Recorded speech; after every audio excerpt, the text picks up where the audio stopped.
My name is Tammi Barlow, and I am an executive board member for African Americans in Gaming, and I am head of RG for the General Commercial Gaming Regulatory Authority here in the United Arab Emirates. I am joined with 4 wonderful panelists from across North America today. I will just introduce them by their name and title, and then afterwards we will get them to give you a little bit more about themselves. Thank you all for joining. I really, appreciate everybody coming. And first, we've got Chris Hebert. Chris is the chairman of the Louisiana Gaming Control Board. We have Catherine Meade joining us. She is vice president, community sustainability and social responsibility for the Ontario Lottery and Gaming Corporation. And we've got Vena Schexnayder. She is the executive director of the Arkansas Council on Problem Gambling. And we've got Justin Carter, who is the senior vice president for regional operations for PENN Entertainment. And we really wanted to put together such a diverse panel. We wanted to have a regulator, we wanted to have operators, and really we wanted to let the problem gambling councils be heard, because all perspectives are really important in this conversation. And so I thank all of you for coming. And so before we jump into the panel, Chris, why don't you get started and tell us a little bit about yourself? Well, thank you, Tammi, and good morning, everyone. First of all, thank you for having me on this panel, which talks about such an important topic. But I am Christopher Hebert. As of July 1st of last year, I am the chairman of the Louisiana Gaming Control Board. Prior to joining the board, I was a 19-plus year employee of the Attorney General's office, serving all of that time in the gaming division. And for the previous 8 years, I was a director of that division. I'm also a past chair of the advisory board for the National Council on Problem Gambling, and excited to be here this morning. Fantastic. Thank you. Catherine. Oh, good morning. And thanks so much, Tammi. And thanks so much just for inviting me to be a part of this day. An added bonus, I had known both you and Justin beforehand, but it's really been great getting to know both Christopher and Vena. So it's just been great to do this. For me, I've been with OLG for 10 years. Almost 10 years. It was surprising to say those words. I'm a lawyer by training, but in my previous roles at OLG, I worked in lottery and in compliance, and I've been in my current role for about 5 years. Prior to OLG, I worked for the City of Toronto, overseeing the capital projects, working towards the 2015 Pan Am Games that the city hosted. Prior to that, I practiced law, both labor and employment law for about 7 years. And before that, as I continue to date myself and age myself, I was in the DEI space for about 8 years. Although that work sort of never leaves me, and I continue to be very much involved in the DEI space, no matter where I am or what I'm doing. We absolutely appreciate that, and thank you for being here. Justin. Good morning, everyone. I am Justin Carter. As mentioned, I serve as Senior Vice President of Regional Operations for PENN. I cover 14 of PENN's property around the country. And my gaming career, this is I feel like I'm aging by the day. In my 20th year in gaming, and I've covered both national and international properties and operations over the course of the years. And for PENN, I sit on the corporate responsible gaming committee, and I also chair our PENN Way Council, which really works on our inclusion efforts around the company and our partnerships throughout the country. Thank you, and thank you for being here. And Vena. Hello, everyone, and thank you for coming today. My name is Vena Schexnayder. I am the executive director and founder of the Arkansas Problem Gambling Council. I am a mental health clinician, social worker by trade, and I also have overseen several different outpatient, inpatient substance use and addiction services across the Southeast and Eastern regions of the state. And also, I am a proud Arkansas social worker board member for the Arkansas chapter. I am a member and board member of the National Council on Problem Gambling, and also with the NADAC, which is the National Association of Drug Addiction Counselors for Arkansas. And happy to be here. We're glad that you're with us. And I also want to just say everyone on this panel is also a member of African Americans in Gaming, which make them even more special to me. So without further ado, we're going to jump right in it. And, I really want to start from the regulatory perspective first. I want to ask you, Chris, in the state of Louisiana, what sort of measures and what sort of things have you done within the state, or has the state become known for to protect its consumers? Sure. Tammi, Louisiana has a very comprehensive responsible gaming framework that I'm proud of. And that includes a self-exclusion program, of course, which allows individuals to voluntarily ban themselves from gaming establishments, mandatory responsible gaming training for casino employees, which is important for them to be able to identify and assist problem gamblers on site. We also have a dedicated problem gambling helpline and funding for treatment services.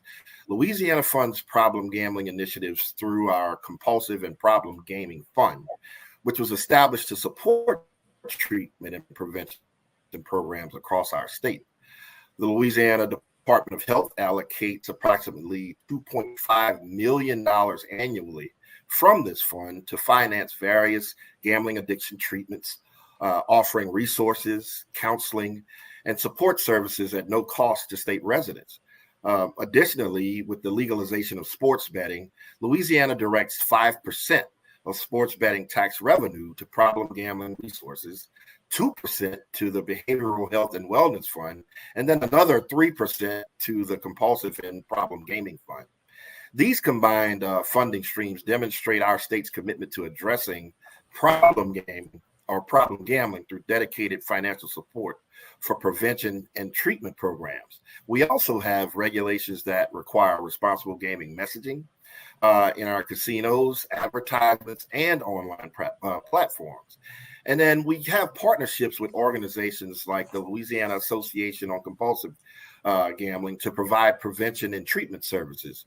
One of the things that we're extremely proud of in Louisiana, and Justin is not far from there, as he says he's in the Shreveport-Bossier area today, we actually have a residential treatment facility called CORE in Shreveport, and it is an intensive inpatient gambling addiction program that provides 24/7 care for individuals struggling with problem gambling. It offers structured therapy, counseling, and support services in a very safe environment, helping participants to develop healthier behaviors and coping strategies for long-term recovery. So again, I'm very proud of what we're doing here in Louisiana in the responsible gaming space. As you should be. That is fantastic. And at the end, I'm sure we'll have time for questions, and I'm sure some of our audience may have some questions for you. But that's fantastic dedication, that you have. Very remarkable. So thank you for sharing that. And now I want to turn a little bit over to the operators. I'd like to understand, let's talk to Catherine. Why don't you tell us a little bit about some of the innovation? I visited one of your casinos, and I was very, very impressed with a lot of what I saw. But I'd love for you to let everyone know kind of what's happening in Canada, and what are you most proud of that's taking place there? Sure. First, I just want to say it was a pleasure taking you to the site. We had a blast together that day. One of the things I did talk about my past roles, but I will just say in my current role, one of the 3 areas under social responsibility is responsible gambling. And at OLG we say that RG, responsible gambling, is the cornerstone of our business, and we really mean that, and we take that to heart. And it's rooted in the goals of our program, which are harm prevention and harm mitigation. And with our focus on continuous improvement, then there's a lot there are a lot of innovations that we've done and that we continue to do. And our responsible gambling program in and of itself, one of the key things, one of the shifts a while ago was to really look at destigmatizing the whole notion of responsible gambling. And so we called our responsible gambling program, but it's branded as Play Smart, right? And just trying getting the play in there, but also, I don't mean playing, but play smartly. So we've done a number of things, and in recent years we've developed 2 different Play Smart forums, we call them, and they're annual educational conferences that are held either for the one is held for the RG leaders and RG center staff at our casinos and our C gaming centers. And C gaming centers, that's what we call them. Everyone else would probably call them bingo halls. But our one is for the staff of our sort of land-based sites, and the other is for all employees at OLG. And one of the key things, and it was both of them, is that they're both very well attended by our C-suite and by our board members, and it's that type of demonstrable support which is really critical in really building a culture of responsible gambling in our organization and demonstrating that it's important for us. In addition to that, they both have sort of, they've typically had a lived experience component where we hear firsthand from those affected by problem gambling, whether they're as a player or as a family member themselves. And it really is, that is always very, very important to help us really remind us why we do the work that we're doing and why the work that we're doing is so important. A critical distinction between the two is that the one for the RG leaders and RG center staff, that's that's held, and we really have some sessions that are tailored to folks doing that work on the front lines. And that's then very different than some of the sessions that we would offer for those people working at OLG's headquarters, right, as OLG employees. I would just add, when you mentioned about things I'm proud of, I would just add that the Play Smart Forums actually won the Responsible Gambling Initiative of the Year award last year at the 2024 SBC North American Gaming Summit. So we were very excited to get that recognition. In addition to that, there are some things that we do. We have these Play Smart centers, which we partner with the Responsible Gambling Council, and these Play Smart centers serve as, we said they're somewhat, cafe meets science center, and that we mean that it's, there are educational opportunities and interactive educational opportunities, as well as opportunities for players to just take a break from their play. And so there's soft seating there, there's free coffee. People say it's better than what's on the floor, but I'm not going to say that. But we do offer just an opportunity for people to take a break. They can also, while they're there, we can walk them through signing up for a voluntary self-exclusion, as Christopher was mentioning earlier. Now, we've had these Play Smart centers for years. The innovative piece has been, as we've refreshed the centers, they used to be in the back far corner, like seriously, we had some that were around the corner, past the washrooms, off to the side. And it was because the thinking was anyone wanting help, they'll want to actually just slink in the back corner and get help. And to really demonstrate our sort of the destigmatization of problem gambling, or even just getting information about your gambling, they now are all been moved to the front of the casino. It's on your way in, you see it. And it's on some places, it's really sort of part of the floor, but well lit, brightly colored.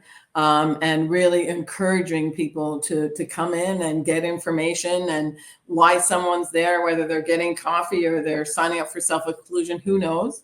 But it's a very positive space. Another innovation related to that, just on April 1st, we're going to launch our first staffed PlaySmart Center at a Sea Gaming Center. So the staffed ones have all been at the casinos, and that's what you saw, Tammy, when you were with us last year.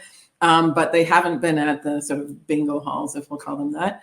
And now they are. There's a pilot project, and I well imagine that we're going to see more of those as time goes on. Another thing I just want to flag as an innovation is that, with the rise in popularity of digital play, like this is all great if you're playing at a site, but what about if you're playing digitally? So we, in fact, have launched a virtual PlaySmart Center. So where someone can get a lot of those same assistance and tools and information that you could get at a physical site, you can now get online. And so that's another innovation. And I'll wrap it up there because I could go on all day about things we do and things I'm excited and proud about. But let me just leave it there. And if something else comes up through questions, I'll be sure to do it then. No, that's fantastic. And I think it's inspirational. It lets, others that are on the call and others that are listening understand all of the great things. We could have a session just on Canada. So, hey, maybe we should do that. We'll have to let people know. But thank you for sharing, that. One of the other things before I go to Justin is that I was very impressed at the fact that I believe your players in the casinos can set limits on some of the gaming machines. Correct? That's true. And so we have, in the same way as if you're playing online and you can actually set limits on your time and on your loss limits and spend limits, we are now rolling out a process. So it actually is staggeringly time consuming to do that and do it at all the machines. I think for people like me who I'm not in any way technically savvy, I feel like can't you just flip a switch and then it's all across the province? But it's actually far more complicated than that, getting in all the machines. And so, we're rolling that out such that there will be ability to set some limits again. Everything is, so there's, I said earlier, our program is called Play Smart. Our tools are called PlaySmart Tools, My PlaySmart Tools. And when you want to take the if you want to do self-exclusion, it's called My Play Break. So again, consistently using these things, but these PlaySmart Tools is what we are rolling out across the province for the physical machines, in addition to the what you can do online. Fantastic. And thank you for sharing that. Justin, how does Penn Entertainment, being such an entertainment, focused company, how do they integrate RG into its operations?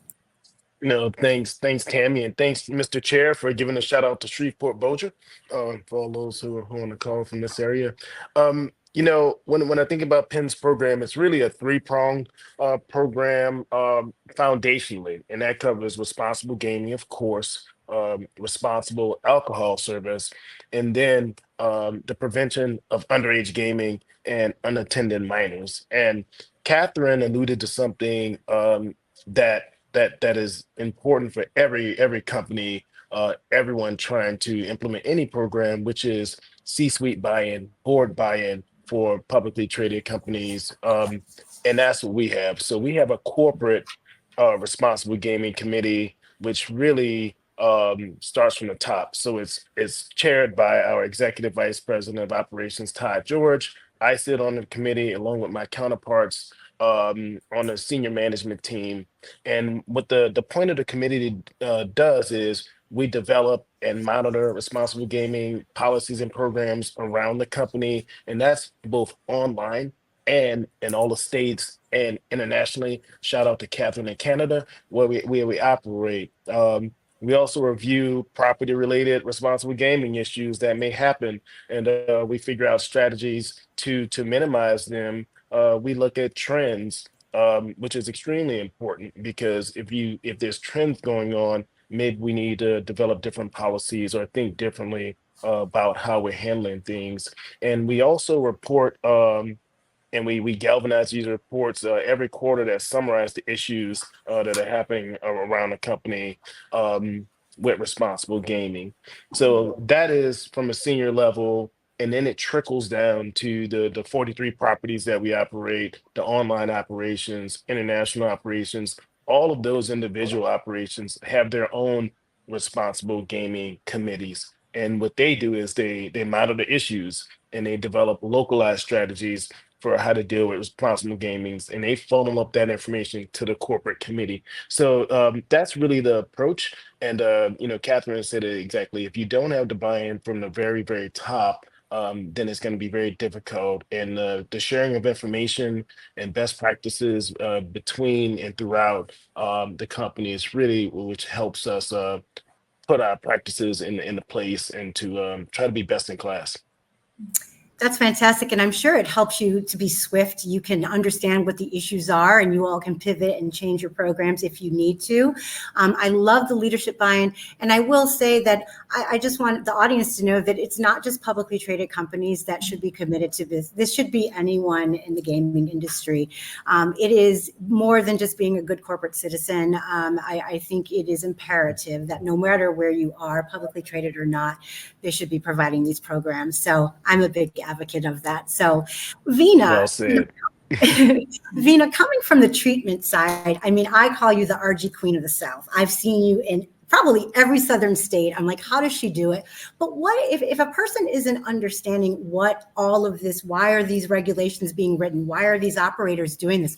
What's it all about? Why is protecting consumers so important? And what are you seeing in the field? Well, thank you, Tammy. I do kind of call myself the Queen of the South, especially in the RG world. But for us, it's twofold, right? It's behavioral health encompassing mental health and financial stressors that people are having. When someone comes and calls into a 1-800 helpline or services, or any of your establishment operators are online services requesting, they normally kind of, the next step is they come to a mental health provider. And mental health providers see screening services that start with how much are they gambling per day, per week. And it just comes with an increase of amounts of gambling, inability to control their gambling. Sometimes we call it chasing losses, lying or other kind of manipulative behaviors that are seen, and also just the preoccupation of always checking the phone and always, scheduling all of their kind of life events around gambling. And so that's what we're kind of seeing the prevalence of, especially with the access to technology, with iGaming and such, that has come to be more prevalent for services needed and requests. And Chris, are those some of the concerns of why the regulations are written? Are you and people like Vena, are you talking all the time so that you can stay abreast of what's happening in your communities? Do you change regulations as different gaming comes out? Absolutely, we do. And, through organizations such as NCPG, we are able to collaborate not only with those who are operating, but we also collaborate with organizations, for instance, like I said, here in Louisiana, the Louisiana Association on Compulsive Gambling, and not only them, but our Office of Behavioral Health, who is a partner of ours as well, to kind of get a boots on the ground view of what's going on, because it makes no sense for me to create these regulations or help to create regulations in my state if the individuals who are affected are not benefiting from that, if that makes any sense. And so they are the ones, and speaking of clinicians, they are the ones who are seeing the effects of this, along with our operators, and that's why training is so important for casino employees. But they're seeing the effects, the ill effects of gaming, if you will. And so it's important for me as I regulate, because I carry the big stick, is what I like to tell people, or our board does. It's important for me to hear from them what needs to take place. Because at the end of the day, and I think this is a little bit of my attorney general background, our job is to protect citizens. And if we can help clinicians in that way, I want to make sure that we're doing that. That is fantastic. And I'm gonna ask Catherine, because in Canada you have such a diverse population. You've got there's French speakers, there are French provinces, there are Indigenous, there's so many different. How do you, Catherine, how do you ensure that responsible gaming messages are reaching all segments of the populations, especially those higher at risk? Are there certain strategies that you use? Is it one size fits all? Can you just talk a little bit about how OLG addresses the diversity in risky behavior? Yeah, I'll first just say, listen, I love this part where I am representing all of Canada. It's really amazing, but I really am just speaking to our province, which is akin to a state, and what we're doing at OLG in Ontario. But I'm loving the all of Canada perspective for sure. So we do a number of different things relating to our diverse population. If we're looking at like physical literature, we do have some things that are in a variety of languages, right, that are available at the land-based sites rather. Our own website has to be available in both English and French. That's not optional for us, so we don't get credit for, well, look at us, we offer things in French, we have no choice. But it's important that we do. But if we look at diversity in a variety of ways, there's not just the diversity, like cultural language diversity. There's just the diversity of where a player is on their journey, right? And so we also, we've been trying to make sure, what can we do to make sure we get the right message to the right player at the right time, regardless of where they are in their journey, right? And it's interesting online there are some really it's easier for us to be able to do some of that versus the brick and mortar sites, and I'll explain why. When a player's online, like that's like the epitome of known play. Right, we know everything. We knew when they got on, when they logged on, when they got off, when we know how much they lost, all that. So we are able, we have that information, and therefore between with AI and machine learning, all that, we can understand the player's habits, and if they've shifted from low risk to moderate to what would appear to be high risk play, right? And so for us, when a player is characterized as being likely high risk, then there's a number of things that happen for us. They actually no longer get any promotional material. There's nothing incenting them, inviting them. There's nothing. And even when their play shifts down from high to maybe moderate or low, there's still a period of a number of days before they'll be eligible to start to get any promotional material. So it's not only about getting the right message, it's about not getting messages to them. But at the same time too, then for the players online, if they're shift to high risk, then again, there might be these banner messages that normally would say, I don't know, but it would encourage them to do something, do this, try this game, try the next game. Instead, the banner messages change to, encouraging them to take a break, encouraging them to think about, so it's advising them of, did you know that we have, certain tools, loss limits, loss tools, you can set a limit on your spend, but these type of things. So the messaging changes if they've shifted to high risk. In addition to that, we now are actually intervening, right? And so we have a player matrix that, certain things trigger certain things, but we actually all the way to making some dramatic decisions about their ability to play play, right? So we actually are doing a number of things. We have access to this information, and we're now using it, and reaching out, talking to the players. So this is something, this is new, and some aspects of it are still in the pilot form, but that's the direction in which we're headed. So that and we talked earlier about the tools that are available and such. And there are a number of triggers. It might be a big win, it might be a big loss. There might be a number of things that the player keeps. It looks like they were going to cash out, but then they keep playing. A number of things like that. There's certain triggers that then we will. There are related RG messages that come. So that's online play, but it's a different story at the brick and mortar play, because you can play anonymously, right? And so some do carded play, and then we're able to track them, but a lot don't, and a lot that might be having some challenges with their play, they might actually be playing anonymously. And so, some things that we do there, all the machines have some sort of RG messaging, some even, and a phone number to call and all this. So they all have a sticker. And as we mentioned earlier, now we're rolling out these tools.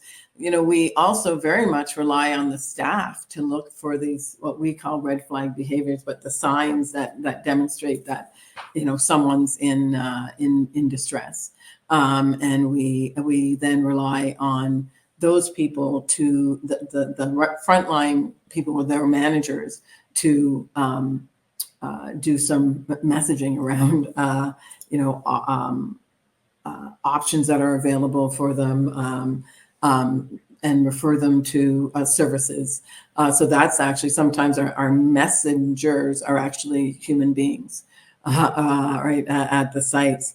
Another thing, though, we are now exploring some options, and maybe some of, I don't know, Justin, if you folks have them, but there are some options now where the machines can actually track anonymous play. So we're exploring this, and then there might be some ways of being able to track players, even when they're conducting themselves in such a way that they kind of don't want to be tracked. And so we're exploring those, and we'll see. So that's on the horizon. But that's how we look at sort of our type of diversity of players, which was your initial question. There's a diversity in terms of where they are on the spectrum. And then, as I said, the diversity in terms of language, in many ways, that's a bit easier. Though I will say one thing, we certainly do, like for Lunar New Year's, which some people might call Chinese New Year, right? We have a whole, on social, there was a whole campaign around that. And actually last year it won some awards. We have them, so we do some around for cricket playing. There's some for, and those are focused on the Indian community. We have some, so there are some, a variety of, ethnic group based events that might actually encourage gambling, that we actually do target our messaging for, and have a whole campaign around. And we work with a media and marketing company that Balmoral that focuses on that area. So that is another way that we do our sort of, we look at diversity and it's a more common understanding. We do that so that it's more than just there's a Cantonese brochure, right? So we do go beyond that. But that is fantastic. It's diversity and strategies. That's fantastic. And Justin, there is a fine line, I feel, responsibility versus profitability, right? So when you start sort of implementing some of these things, or you suggest them, like, my RG counterparts, we might suggest things to the business, and sometimes the business is like, oh, the bottom line. So, how do you, what are some of the challenges you face, or that PENN faces, balancing, business objectives with responsible gaming efforts, or, is everyone just in lockstep all the way? Fascinating question. And you read the news reports, right? When people let profitability, and companies in our space let profitability get in the way of integrity. And as a business and at PENN, we put things in place and is from the very top, and we would never compromise the integrity of our business and in our integrity of our individual licenses, because we're regulated and we have to go in front of people like Chairman Hebert, and he knows what we're doing around the country. He knows what's going on with our company in Canada, and that's all we have is our integrity as operators. So and I like to tell the general managers that report to me, there's just no individual player or group of players that are worth compromising the integrity of our entire company. So when you're faced with those tough decisions, you just have to do the right thing. And we have a responsibility to the communities, of course, a corporate social responsibility to operate in a way that has integrity. And we have our communities and that we work, serve, we owe them to operate with integrity. So at PENN, we have a policy right to that point that's exclude one, exclude them all. So what that means is if you I'm in Margaritaville right now in Shreveport, Bossier. If you self-exclude yourself from Margaritaville, Bossier, you now have, by virtue of that, excluded yourself from all 43 casinos that we operate in the United States, Canada, online, sports betting, ESPN Bet, you are out. So that's what it means to have integrity and to do the hard thing. And when you think about a company like ours, we weren't always 43 properties. We grew. So if you do an acquisition, guess what? We now inherit all of those exclusions and roll them into the program. So, is it a hurt to profit? Absolutely. But is it the right thing to do? And when I go in front of the regulators like Chairman Hebert, and I speak to my counterparts like Catherine and Vena, the Princess of the South, I can do so with my head held high because I know we're doing the right thing. And Chairman Aber, how do you, work with, I'm sure not every, casino is like PENN, doing the most, and how do you have those conversations where you do have to bring in your big stick, and how do you find balance? Well, look, we have to, like you said, balance the interests of the industry with the need to protect our vulnerable population, right? And the way that we do that is through what I like to call collaborative regulation. We work with our operators to create policies that protect our consumers without stifling their business growth, if you will. And some of those approaches include, enforcing strong compliance measures while allowing for some of the industry innovation that you just heard Justin speak of. We like to encourage corporate responsibility through programs like deposit limits that I'm sure you know about. One thing that I'd like to incorporate in our state is using more data analytics to monitor gambling behaviors and intervene when necessary. Just read an article, I think it was yesterday, where Massachusetts is placing individuals on involuntary exemption lists now, and there was a robust list of individuals that were placed on recently. We also do this through public awareness campaigns that educate our consumers about responsible gambling.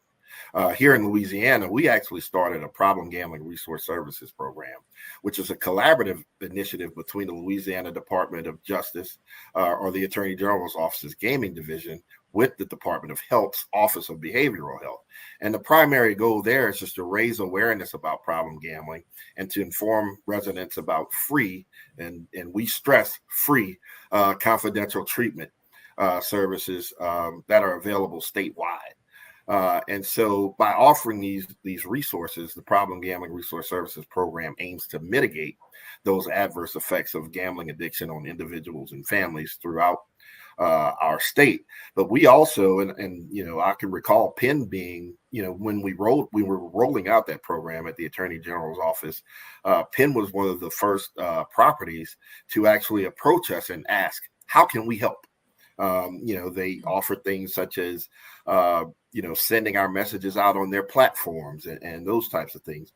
And so, you know, I think we've built a healthy trust between regulator and operator in such a way that we can have open and honest discussions about how to have that balance between protecting citizens without stifling the industry. Fantastic. And, you know, Vena, all the calls and everything, they end up coming to you, right? And so my question to you is, you know, is every state, is Arkansas as funded as a Louisiana? And how do you truly protect consumers? Is there enough money out there to do that? And, you know, kind of how do you balance as a treatment provider, or, you know, how do you balance still providing services to people that are in need when maybe you don't have as many resources as you need? That is a great question, Tammy. I would definitely say that it's a loaded question, but with our commissioner here on the line, he knows very well with all of the percentages what it takes to have funds available for servicing clients. We could always use more, but it is very, very helpful that we can also be able to expand with what we have, right? It takes a village, as we say in Arkansas, and we try to do our best with what we have, but it really takes coordinated efforts between our gaming operators with messaging and also our clinicians and just everyday people to get out the word of how services can help someone with gambling issues. Great, thank you. You know, everyone's talked about, you know, the two-way dialogue and how important that is. You know, Justin, you know, can you discuss any partnerships or collaborations that you would love to talk about that has really, you know, advanced, you know, PENN's initiatives? Absolutely, and I'll be remiss to not first mention the AGA, right? We follow, and a lot of the companies in our space follow the AGA Code of Conduct for Responsible Gaming, and the AGA Responsible Marketing Code of Conduct for sports wagering. So, you know, have to first and foremost mention the AGA. We operate in Ontario. So Catherine, she mentioned the Responsible Gaming Council, which is an entire Ontario-based organization committed to promoting safer gambling culture and practices around Canada.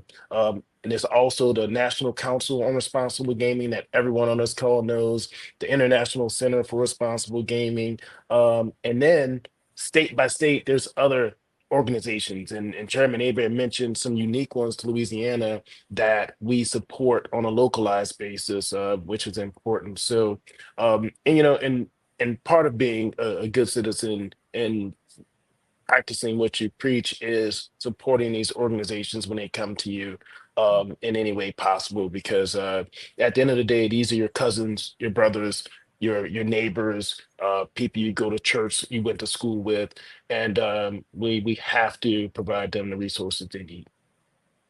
Thank you. And Chris, you may have mentioned, I know you said that you all created like a gambling sort of coalition. Are there any other partnerships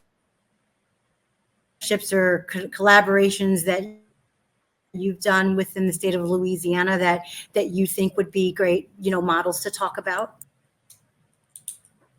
Yeah, I mean, our main collaborations are with our. Can you hear me? Okay.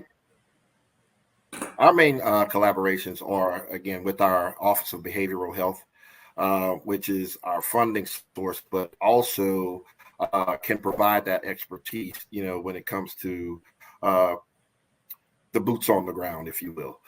In addition to that, the Louisiana Association on Compulsive Gambling, actually, those were the very first people that I went to as we were starting the Problem Gambling Resources Program over at the Attorney General's office, simply because The executive director at the time had all of the expertise. She actually, in conjunction with our office, started a gambling court similar to drug court, an alternative court which allowed individuals with nonviolent offenses, to rehabilitate themselves, as opposed to locking those individuals up and throwing away the key, because that, as we know, has an effect not only on that individual but on their families as well. And so, through those coalitions, we actually went and visited the great Judge Cheryl Moss in Las Vegas, who had recently started her gambling court there, and had an opportunity to pick her brain.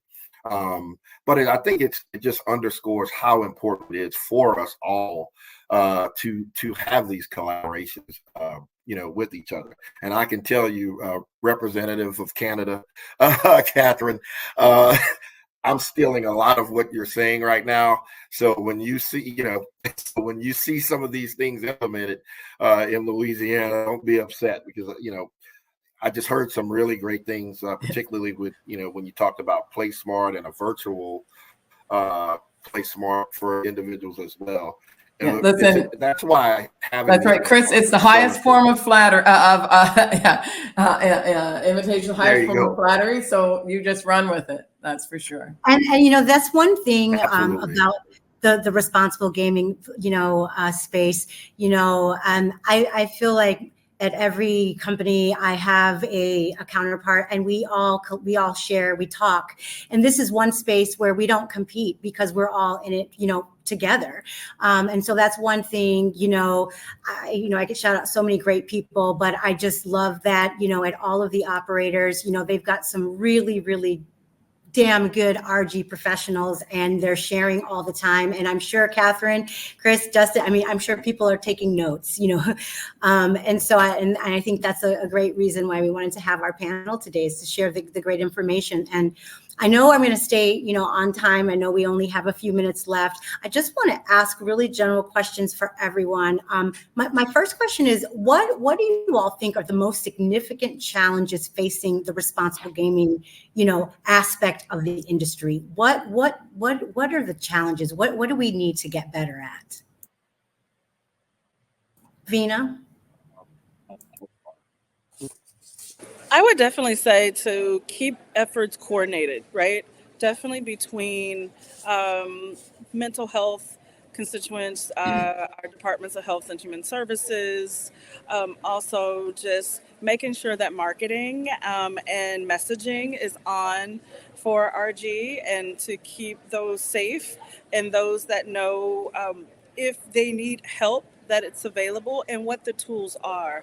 So that's kind of the biggest thing that I see with the communication between all segments of the industry, to be able to work together for that. Catherine? I see a few. One of the things with the increasing prevalence of digital is that, let's be clear, you can now spend, you can lose your rent in your pajamas, right? You don't have to get up, get ready. You don't have to do a thing, right? So this is the real challenge there. And now with in Canada, actually, it's been the legalization of sports betting. I think other jurisdictions have had this longer, right? But just all of that, and there really then isn't a lot of research on that, because it's an emerging area for us, right? We had sports betting, but you had to, I guess it's parlay. You had to bet on 3 things, I think, at once. Now we have the single event, and just the rise of that, and that's problematic.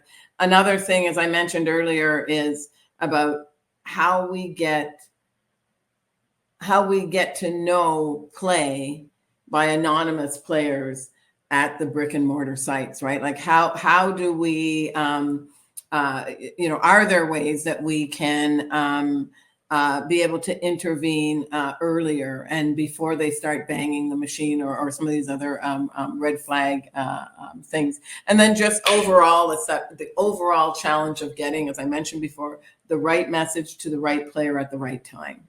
and making sure that we get through in ways that actually will resonate, and the point at which we get them is a point where we can actually make a difference. So those are things. And Chairman, from your perspective. Well, from a regulatory perspective, I think some of the challenges that we see are just the digital accessibility with, mobile gaming expanding. We have to ensure that responsible gaming protections are keeping pace with, that's crucial. Cross-border regulations, differences in state and international laws create enforcement challenges. And our operators can probably speak to this better than I can, but they're dealing with varying regulations, and that can sometimes be a challenge. One thing that I haven't heard mentioned is the younger demographics.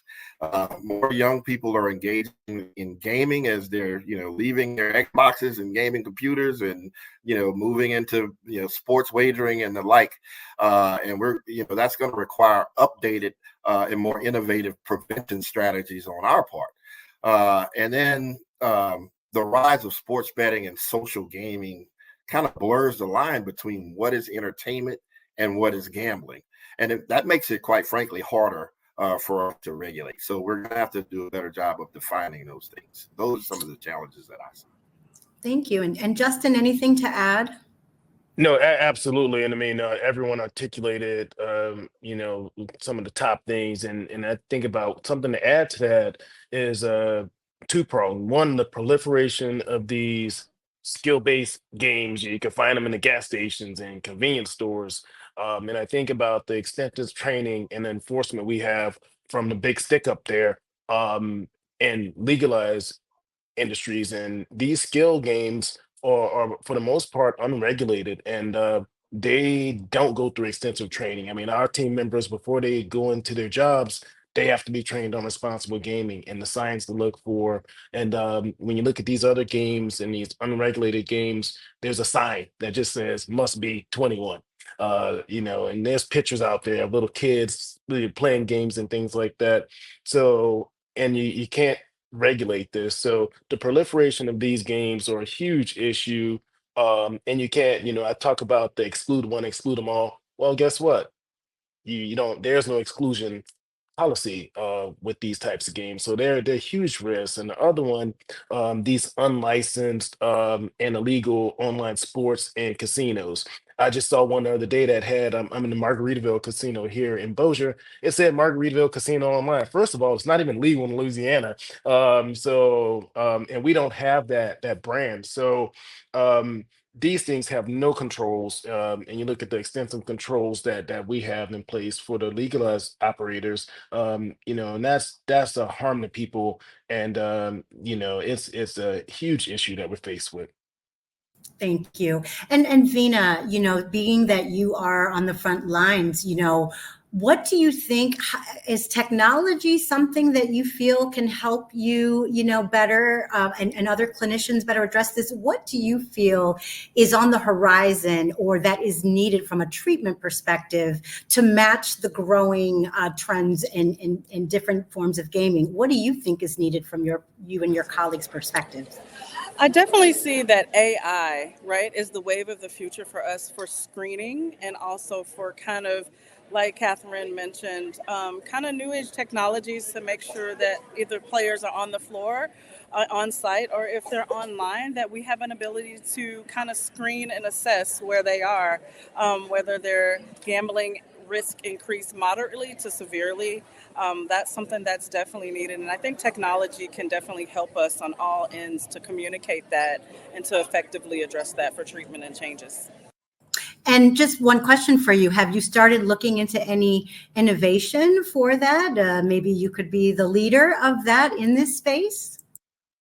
We are looking at that in the state of Arkansas and also throughout the South.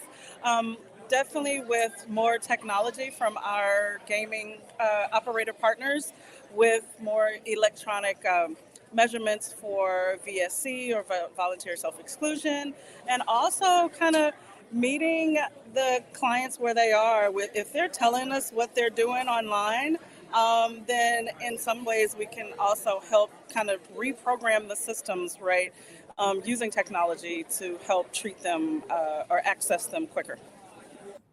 Well, I think that that is fantastic. And, we only have about 6 minutes left. I don't know if you have any closing thoughts, for Problem Gambling Awareness Month. If any of you want to share any words of wisdom or advice, for our audience, and then maybe we'll have, 1 or 2 minutes.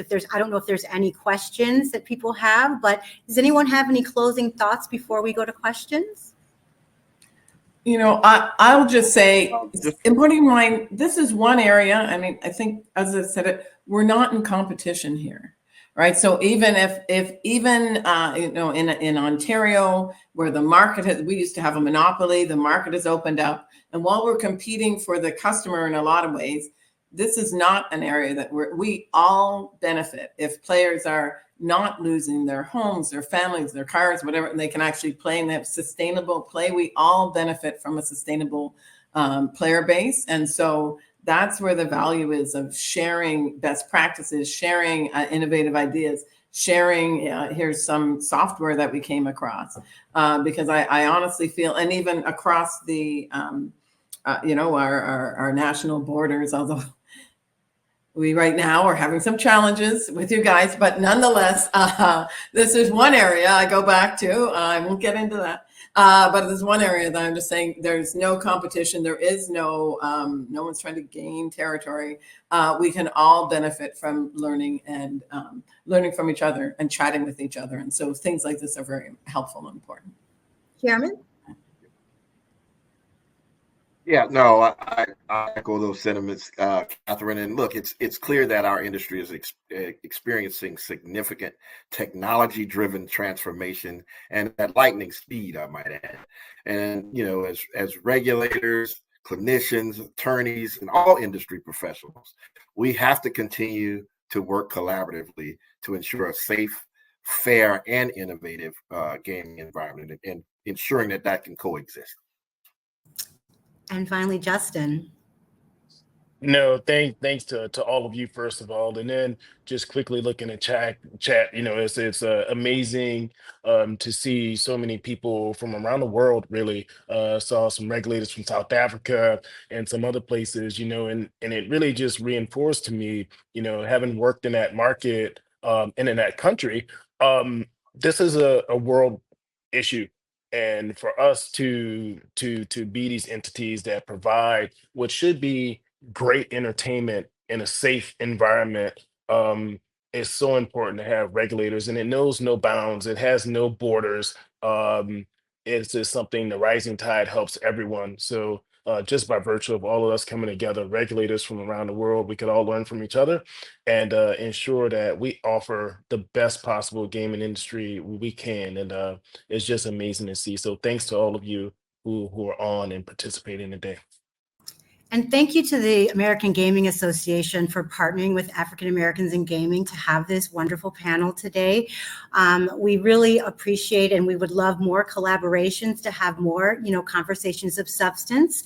I don't know if there's any time to get it. We have several questions. I am able just to see the chat, and I will say it is wonderful to see the global participation. I think that this is really fantastic. And I just want to say thank you for everyone who came. I don't know if Cecilia will come back. Cecilia, are you still available or? I'm still here. Do you want to do one question before we sign off? Yeah, let's see. There was one that I saw. Hold on. Question, Carolina Vallejo from Sigma Group. Initially, gamification may appear to primarily benefit operators and providers by encouraging users to spend more time on screens or increase their expenditure. However, do you believe it can also be effectively utilized as a tool for promoting responsible gaming? Could gambling platform providers somehow educate players about responsible gaming through gamified elements without being too intrusive or discouraging? Thank you, Carolina, for this question. Anyone want to attempt to answer? I can just quickly, I haven't done anything quickly yet, but this time I will. I'll quickly say, that's actually something we already do. Some gamification. It's actually our stated goal for what we're the next avenue of our innovation for an assortment of reasons, including, as Christopher had mentioned, looking at the younger demographic, right? And those are the players that we believe will be able to have an impact with gamification. Well, thank you. I think that we're right at the top of the hour. Again, thank you, everyone. Thank you, all of our panelists. And I hope everyone has a rest of Women's History, a great Women's History Month, Problem Gambling Awareness Month, and we'll see you again next year.